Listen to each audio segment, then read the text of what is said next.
Comrades, you're listening to The Party Line, a podcast from The Ditch, news and comment from Ireland on theditch.com. I'm Harry Browne. Niamh Vreen is taking a week off, but Paulie Doyle is here from The Ditch. Paulie, tell the people what they need to do. They need to listen to The Party Line anywhere where they get their podcasts as soon as possible, please, and to subscribe to The Ditch. Subscribe. That's what they need to do. They need to do all of those things. It's true. For the first time, we have got a second-time studio guest here in The Whistleblower, Andy Storey. Welcome, Andy. He's a researcher, writer, and activist, formerly a lecturer in the School of Politics at UCD, now writing about all sorts of things, including sport, our topic for today, for publications that include Jacobin. Welcome, Andy. You're going to tell us what's going on politically and otherwise with football, especially in the aftermath of what looked in some respects like a successful World Cup, and that still managed to depress most of us in all sorts of ways. And then we'll look also at the apparent failure of the plan to part privatize future World Cups. But first, Paulie, what's going on in the ditch? You had a really interesting comment piece there recently. I did a comment piece about the Irish diaspora. Yeah, that's me. As one. And I'm wearing the shirt of the Irish diaspora here too. Yeah. And how it suits official Ireland to have a diaspora that largely consists of investors and visitors. That's not me. Yeah, okay. There's a quote, actually, I didn't include it in the article, by somebody who was very influential in Ireland in the 20th century, but who has been forgotten, Conor Cruise O'Brien, the great cruiser, who said... Far from forgotten. Well, I think a certain generation have kind of forgotten him, which is a pity.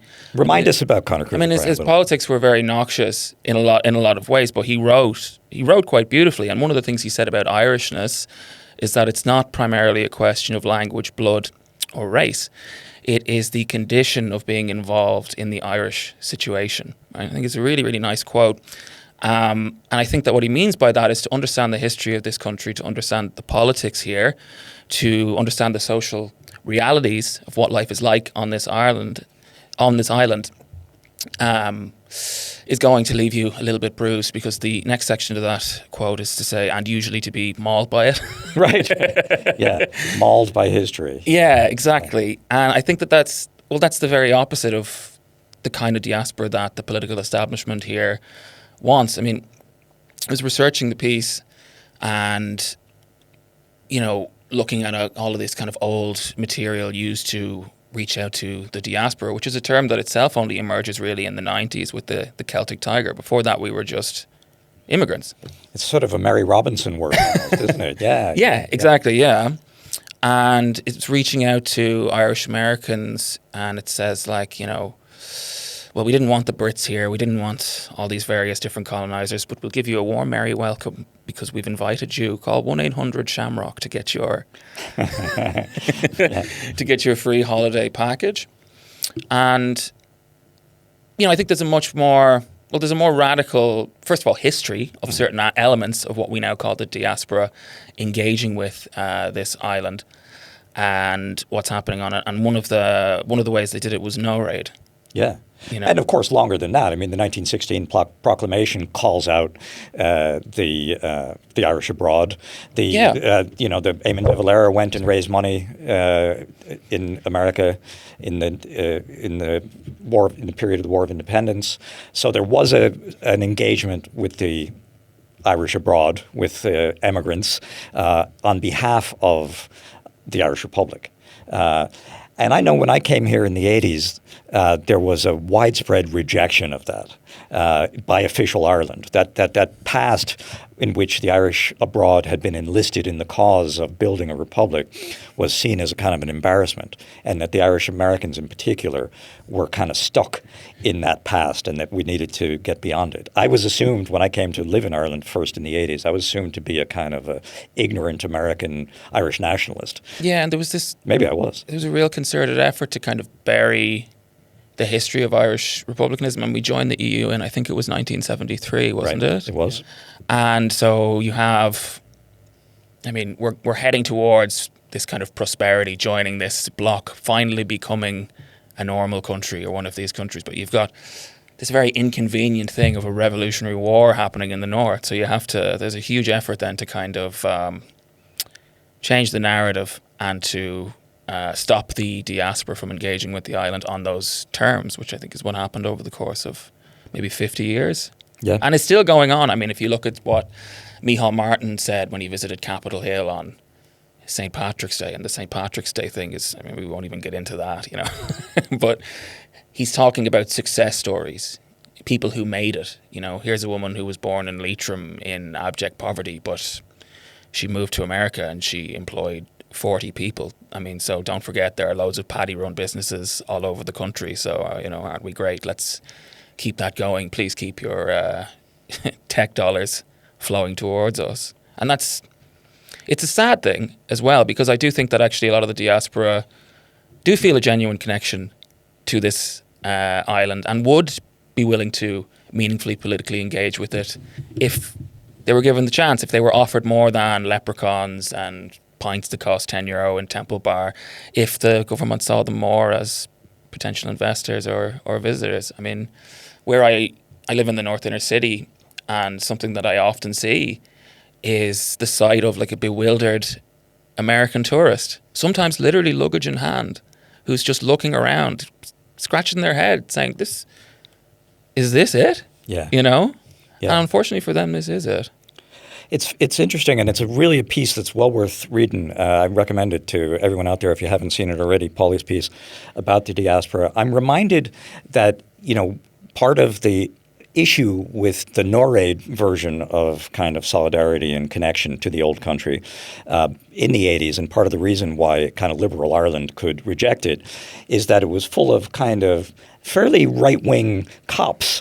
When I was in NORAID circles in New York, there was a terrible overlap with the NYPD at the time. Yeah, that is true. And, as it definitely tried to downplay people drawing parallels between, say, the struggle of African Americans for civil rights or the struggle of Palestinians. That is all true. And there were lots of problems, but it did nonetheless invite people to politically engage with the country in ways that the powers that be here just won't, Yeah.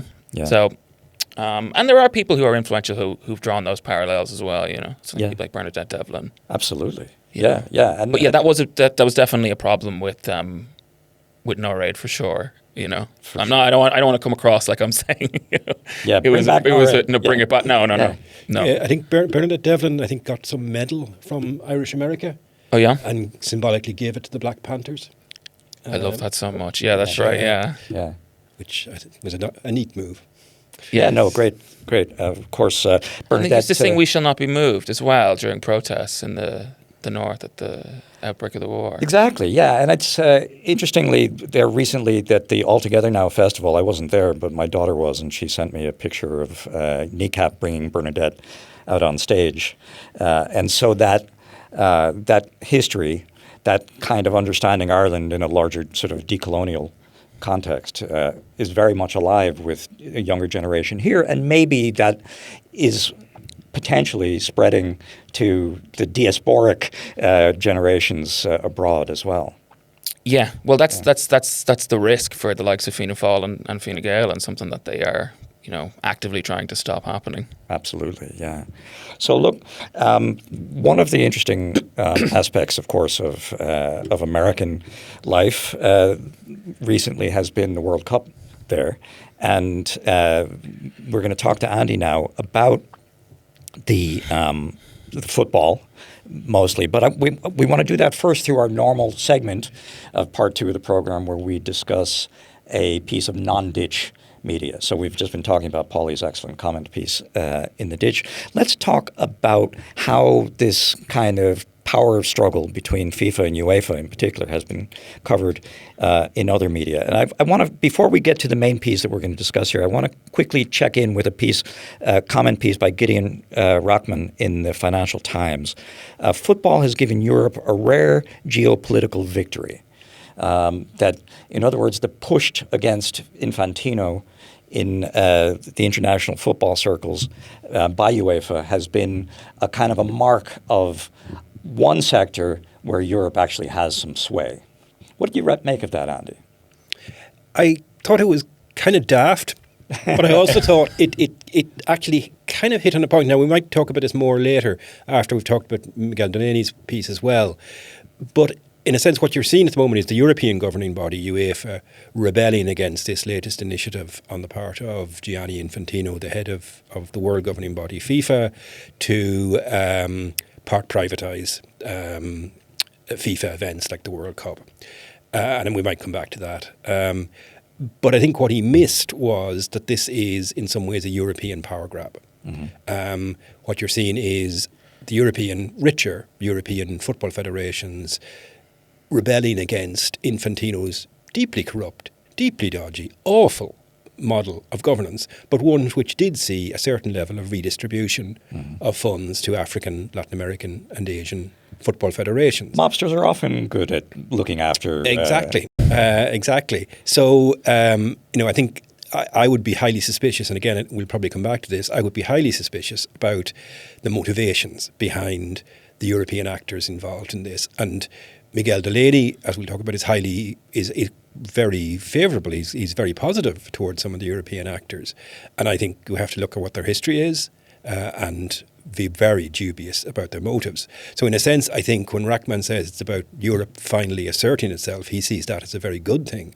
I am very sceptical of anywhere where Europe is asserting itself as being a good thing. His extraordinary notion that football is one of the very few realms of life where the precious rare materials are actually European as opposed to being buried somewhere in Africa or Latin America. And he refers to them as a set of footballers. The Lamine Yamal, Jude Bellingham, Kylian Mbappe, European footballers. But of course, they're great footballers all over the world. What Europe has is rich clubs and rich federations. Where most of those footballers play, regardless of where they're born. Exactly. So yeah. Definitely. Yeah. So it's not. It's not. He draws the comparison with China and rare earths, the crucial raw material that China has sanctioned the export of to the US on occasion in retaliation for Trump's tariffs. But rare earths are in China. And they're dug up in China and they're processed in China. This is not true of world footballers. It's true of some, of course, but Europe's footballers, club-wise, come from Latin America. They come from Africa. They increasingly come from Asia. So it's a weird comparison. And it's probably made by somebody who probably isn't that interested in football, right. I suspect. But anyway. Well, let's go on to somebody who is very interested in football, and that's the football writer for the London Independent. And I would have to say a friend of the podcast. You and I have met with Miguel, Paulie, and I met him. And I had Miguel as a student more than 20 years ago. Miguel Delaney, definitely a friend of the show, and he does great work. He's done really at this point, the definitive work on sports washing in football. Maybe we'll get him on the show at some point to talk about that. We're going to talk about a piece that Miguel published there recently in which he analyzed Europe's move against Gianni Infantino. So Miguel wrote early on after the climb down by Gianni Infantino that Infantino's demise isn't enough. FIFA must fundamentally change. And it's a long analytical piece in the London Independent in which he breaks down the loss of Infantino's power base, maybe even the loss of his connection with Donald Trump in that context, and what he sees largely as the virtuous rise of the Europe's capacity to throw its weight around in football circles. What did you make of that piece, Andy? I mean, I have a lot of respect for Miguel.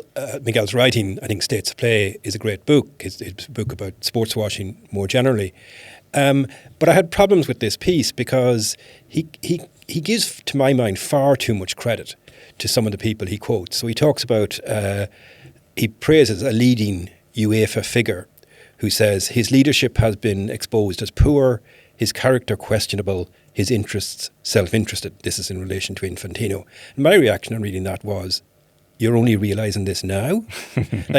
Actually, the scheme, and we should probably explain it for listeners, the scheme that might bring Infantino down was to part privatise FIFA sporting events, to hand over 20% to venture capitalists, basically.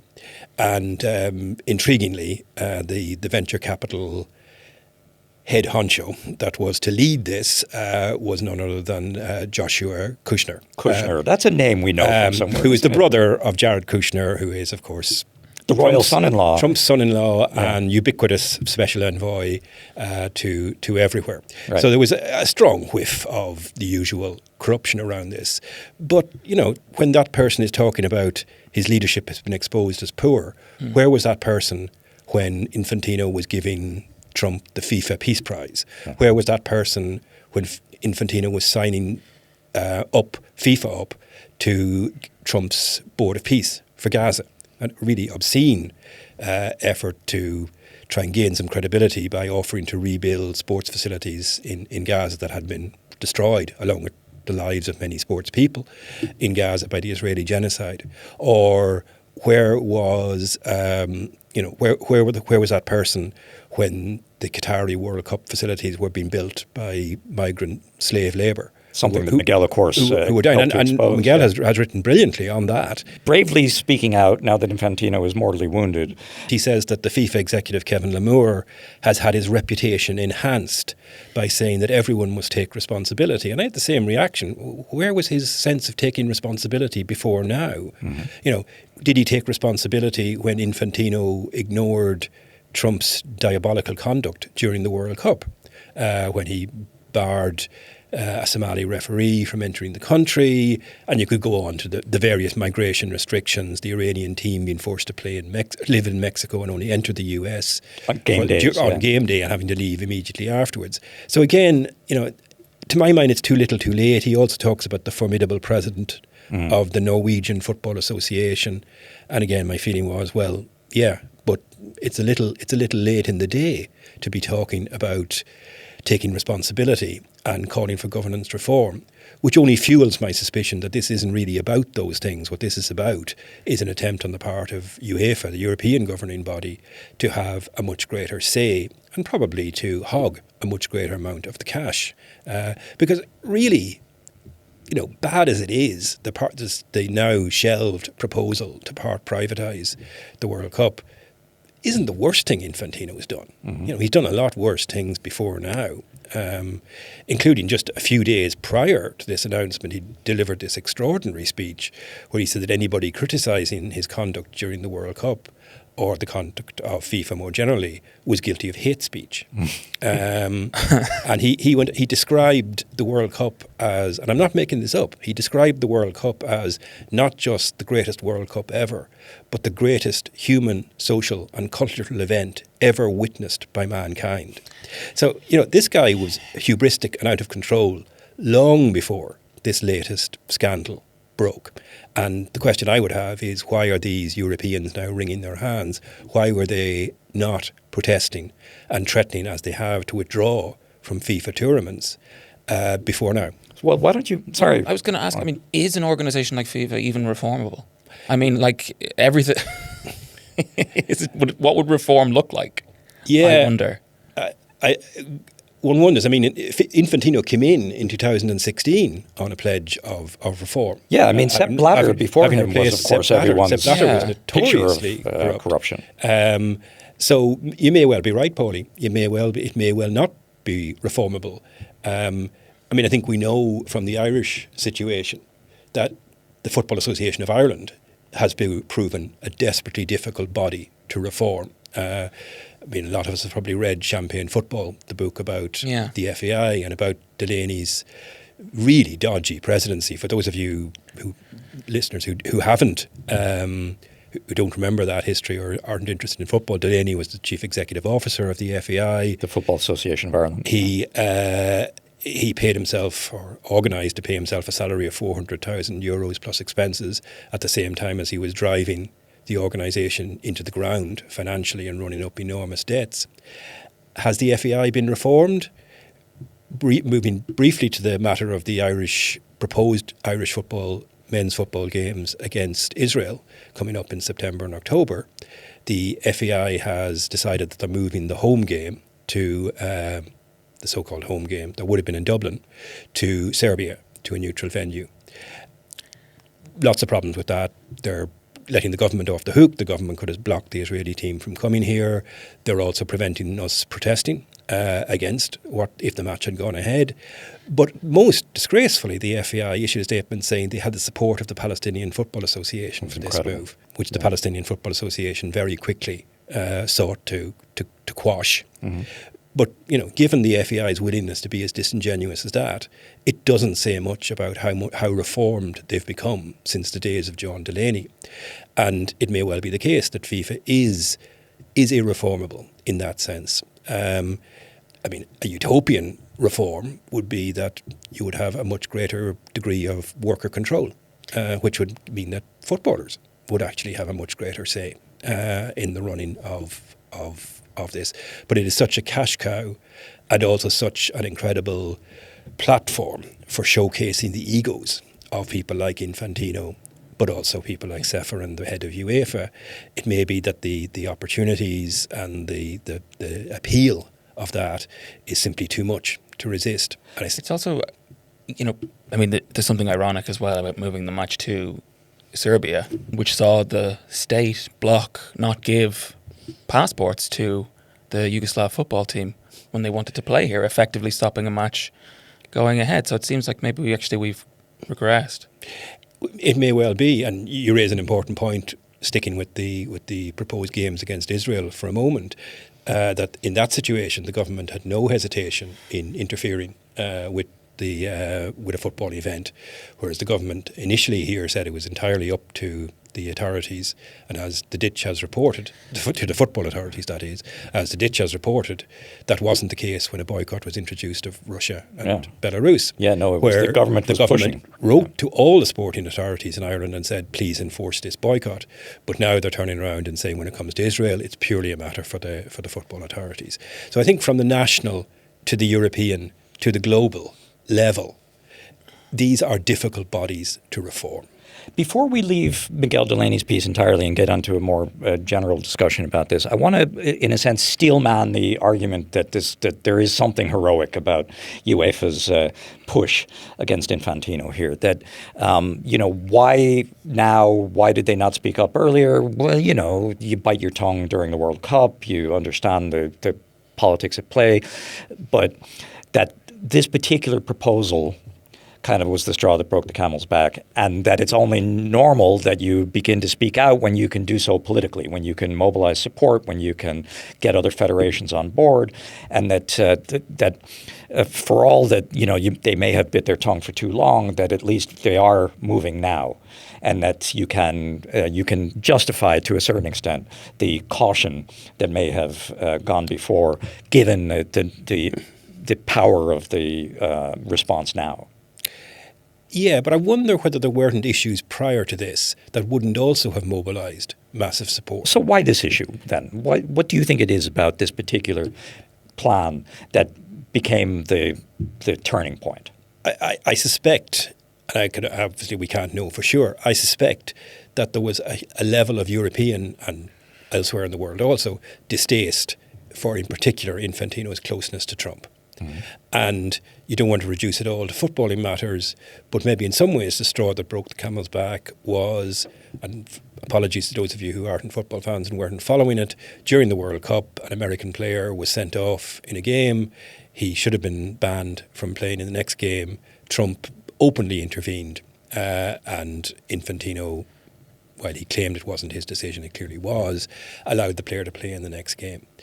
And I think that may seem like a very trivial issue in some respects, and it is in some respects. It was widely talked about, but it was one that, beyond football fans. It was one that built up a head of steam, I think. And also, of course, the fact that Infantino did nothing to condemn the immigration policies during the tournament of Trump.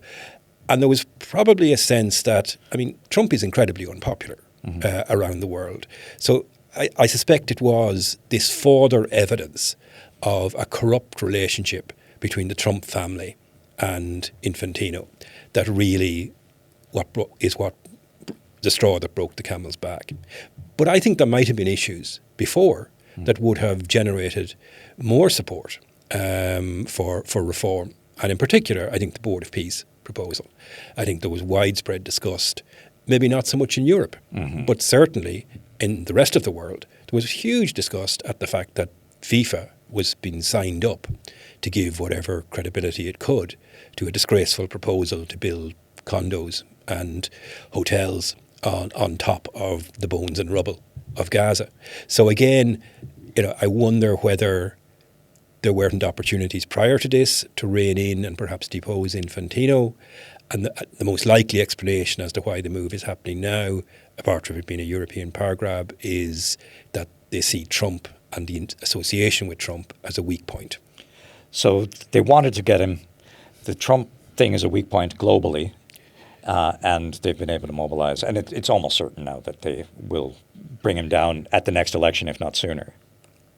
I wouldn't bet on that necessarily. Okay. I think we've already had expressions of support from the UAE, from Qatar, from Sri Lanka, from Lebanon, from Kuwait, and we don't know what the position of many African and Asian countries is going to be. We'll see.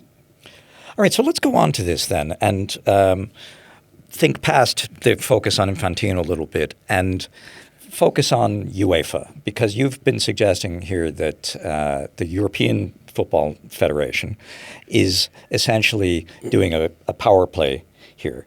And it has to be said, we've been talking about the World Cup, obviously the most lucrative football competition in the world, but there's another one, a very lucrative football competition. It's the UEFA Champions League, and of course the kind of lesser European competitions that go with it as well, that are multi-billion euro cash cows as well and get massive amounts of sponsorship too. So UEFA already a very important player commercially in the world of football, and to some extent already in a position to throw its weight around. Yeah, and it's one of the reasons why I think they think they can get away with it is that they don't need the FIFA money as much as the African, Latin American and Asian countries for the most part do, because they generate this massive money from the Champions League and from other competitions. But if you look at the conduct of the Champions League and the way in which UEFA have expanded the format, have increased the number of games, one of the things they've shown very little concern for is player welfare. And you're seeing an increase in the number of injuries. You're seeing an increase in the complaints from players about the number of games they're having to play. But that's been entirely overridden by UEFA because the Champions League is a cash cow. So they're very critical, for example, of the proposal. This was the first World Cup, the one just gone by, in which 48 teams. It previously had been 32, and years before that even fewer. But Infantino was pushing for 64 teams. But the Champions League has been expanded, and other European competitions have been expanded. So there's an element of hypocrisy here. And again, it's justified on the basis that it generates enormous money for UEFA in terms of the sponsorship that's available. And there are also ethical questions about who they take their sponsorship money from. So Gazprom, the Russian gas company, were expelled, much like Russia were, from international competition after the attack on Ukraine. But companies that a lot of people would have concern about, like Bet365, are a big sponsor of a competition that is participated in by many people who have a gambling problem, and also by people who watch the sport, also very often have a gambling problem. And it's something that charities and NGOs have raised awareness of in recent years. But it doesn't trouble UEFA, or doesn't seem to trouble UEFA. So again, their attempt to claim the moral high ground here seems to me highly questionable. And in the rest of the football world, how do you think UEFA's moral high ground is regarded? Because we're seeing a kind of a picture of UEFA as the one federation that's powerful enough to stand up to FIFA and to do so really on behalf of all that is right and good in the world. But surely African, Latin American, even North American football associations and federations aren't necessarily that impressed. Oh, they're not impressed with Infantino at all. Or with UEFA? Oh, well, I suppose they don't have that much to do with UEFA.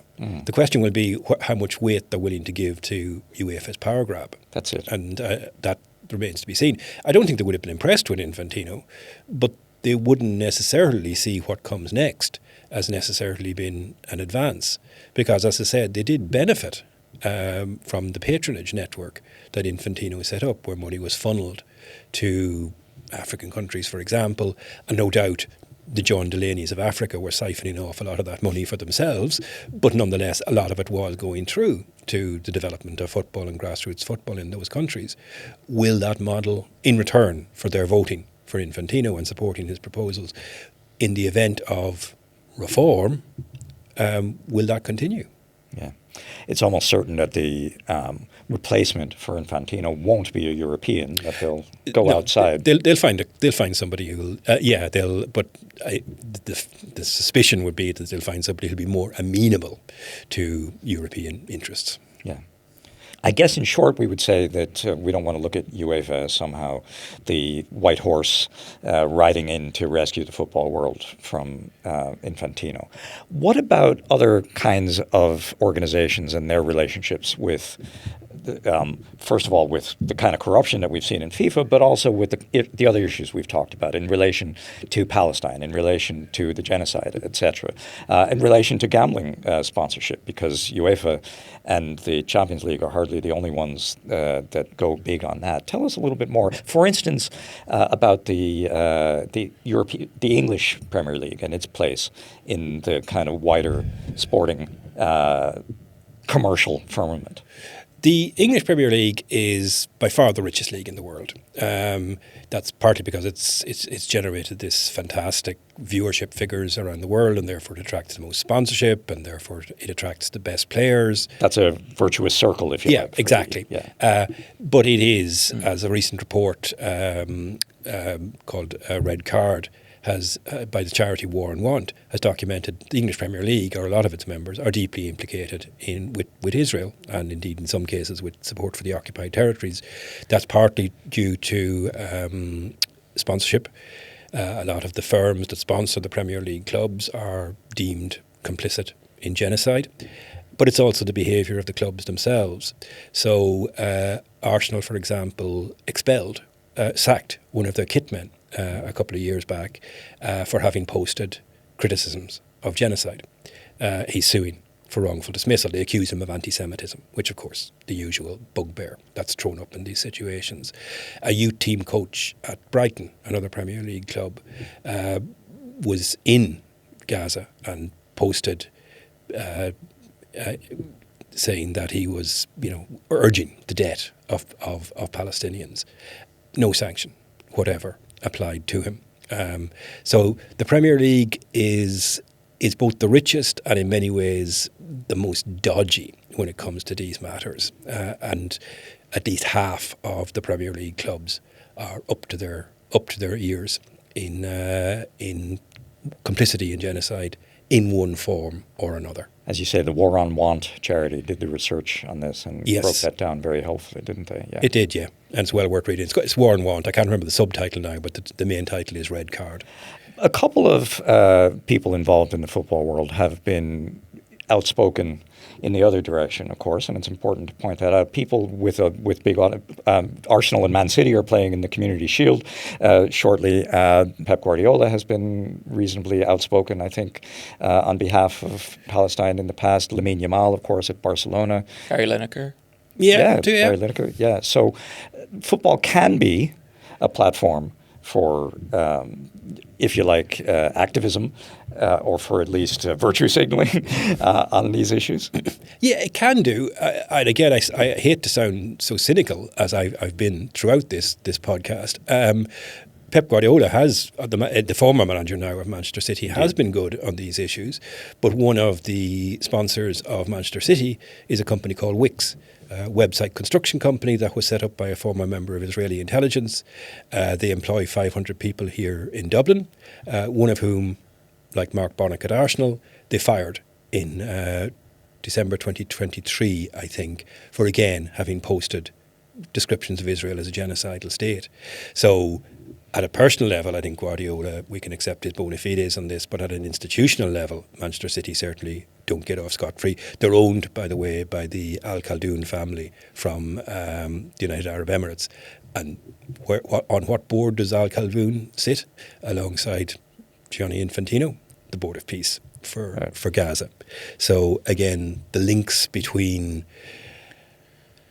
Gaza, Israel more generally, and football more generally are very stark, and that hasn't caused anything like the outrage that Infantino's bid to part privatise FIFA has generated. And I think you have to ask yourself why that is. This term sports washing comes up a lot. So, for example, in relation to Gulf involvement in football. So the UAE, as you said, at Man City, of course, Qatar at the Paris Saint-Germain club.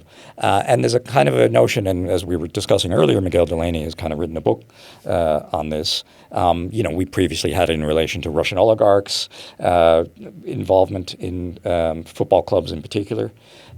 What do you make of sports washing as a concept that somehow that the Emiratis, for example, cover themselves in the kind of the glory and, if you like, positivity around sport in order to divert attention from forced labor, from abuses, and from the gender-based oppression that exists in those countries, etc.? Yeah, well, I think they do, and I think it's been, if you look at, say, a club like Newcastle United, again an English Premier League club, recently taken over by a wing of the Saudi Arabian state. And the protest against this by Newcastle fans, now some Newcastle fans in fairness have protested, but it's a very small number. And generally speaking, there's been a huge welcome for this investment because it's seen as a means of making the club competitive. So in that sense, sports washing works.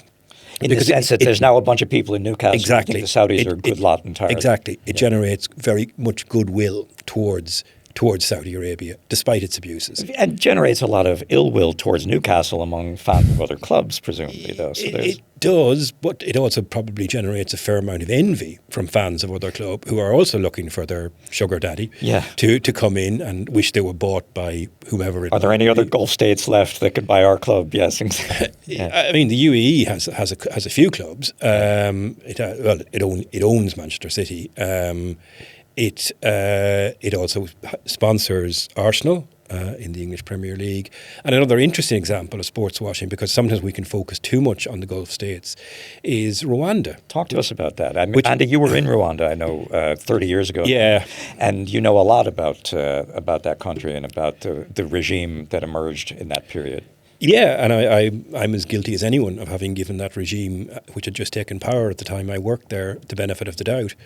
But 30 years later, it's very evident that it's become a deeply repressive, murderous, dictatorial state. A president, Paul Kagame, who gets elected with 99.7% of the vote on a regular basis.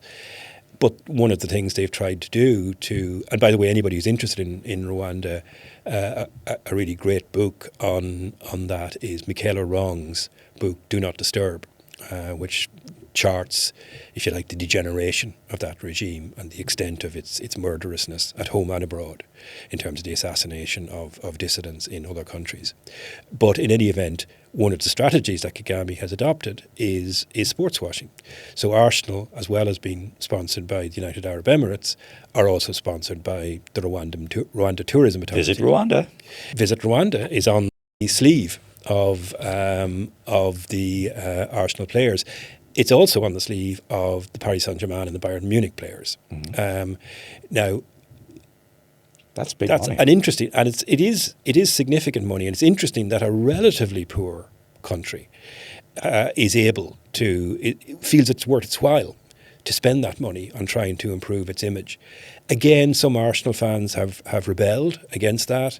And one of the slogans the dissident fans adopted was "Visit Tottenham," which Tottenham, for those not familiar with this, Arsenal and Tottenham are arch rivals in North London. So what they were saying was it would be better to visit our worst enemy than to have this piece of advertising for this murderous regime. on our sleeves. In the case of Arsenal, I think they're going to replace the Visit Rwanda, but they're replacing it with an Israeli firm.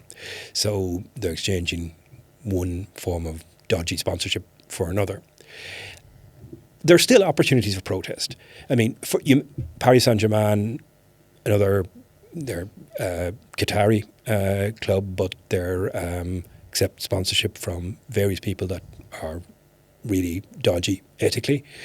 But in the Champions League final the year before last, when Paris Saint-Germain played Inter Milan, the Paris Saint-Germain fans throughout it chanted, "We are all the children of Gaza." Yeah. So there was an opportunity for a very dramatic statement of solidarity. Now, you might hope that more Paris Saint-Germain fans would protest against Qatari ownership of the club and Qatari abuses, but at least they were doing something.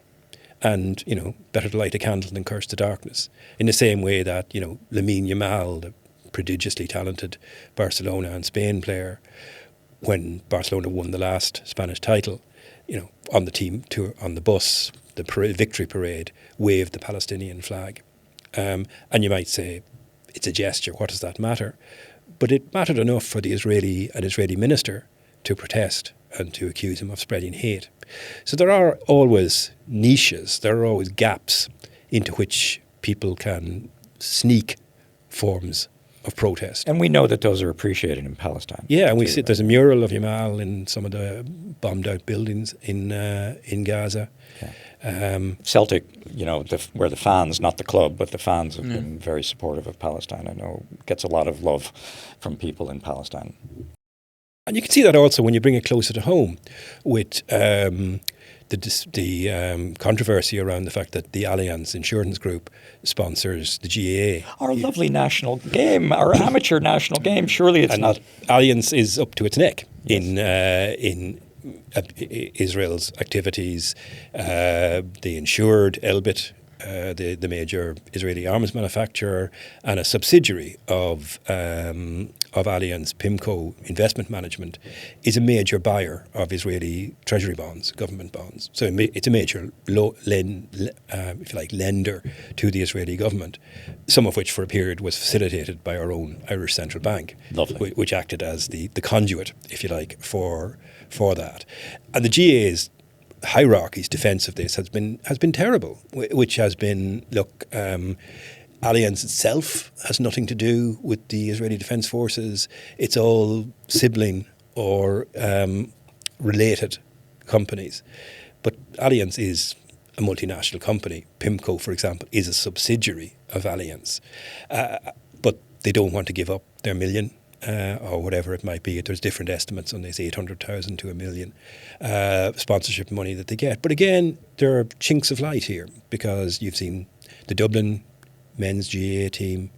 I actually don't know if the women's team have done the same. I've certainly seen it reported the men's team will not pose in front of banners with Allianz in the background. And you've had a lot of protests from a lot of county boards over this. So again, there are opportunities for protest. So sport, while deeply corrupted and perhaps, as we've said, irreformable at an institutional hierarchical level, does still provide those opportunities for protest, which is heartening for those of us who love the sports. It gives us an opportunity to perhaps keep watching them with a clear conscience. Right. And so the visibility of sport, in other words, as a means of reaching people who might not otherwise be reached, and also people's identification with their clubs, with their games, with their teams, and their desire not to have those institutions sullied. Yeah, exactly. I think that can often, I think, be the saving grace in these situations. And in some cases, perhaps it can even be the sports washing strategy can even be counterproductive, as I think perhaps Allianz's one in Ireland is, because I think Allianz's name has actually been sullied in Ireland. People would not have known who Allianz was had they not put this sponsorship into the GAA and therefore generated this massive reaction against it. So again, that can be a sign of hope where the strategy actually backfires. You'd raise your profile, but you don't raise your profile in the way you hoped. I know a lot of people have taken their car or their home insurance out of Allianz as a result of becoming aware of what's happened. So as a marketing strategy, it's probably backfired. I'm just glad I'm a fan of boxing, which doesn't have any of those problems. Oh, yeah. The least corrupt sport. Think of all the issues Muhammad Ali raised in his time. Refusal to go to Vietnam. So again, it's an example of where a sports person can actually rise above the institutionalized dodginess and corruption of the sport in which they're engaged. Yeah. And think of how long into the past we've had to reach to find that example as well. Yeah, I mean, the entire sport has been bought by Saudi Arabia, but maybe that's a conversation for another day. Yeah, well, it's not the only one that they've made that effort in, of course, with golf as well. Yeah. So look, I mean, as you say, Paulie, conversation for another day. We definitely have more to say about sports washing, about the power grabs in sporting institutions, which in some regards are kind of analogous to other kinds of politics, as you've suggested, that essentially the relationship with Trump has been the poison that has probably brought down the current FIFA leadership. Or maybe, as you suggest, maybe not. And it probably depends on the dispensation of goodies around the world and to the extent to which FIFA can maintain that. So, but we'll leave it at that for this week. Thank you, Andy, for joining us. Thank you. Thanks so much for coming. Please come back again. And thanks for your part in the show, Paulie, as well. I don't mind that. We just remind people, the ditch. What do we got to do, Paulie? Listen and like and subscribe. Follow the party line. Yeah. Follow the ditch. Keep up with the ditch on WhatsApp. You can subscribe on the WhatsApp at ontheditch.com. Please do also support the ditch with a donation or a subscription. At the moment, everything on the ditch is freely available, but your support is always welcome. Yes. Thank you so much.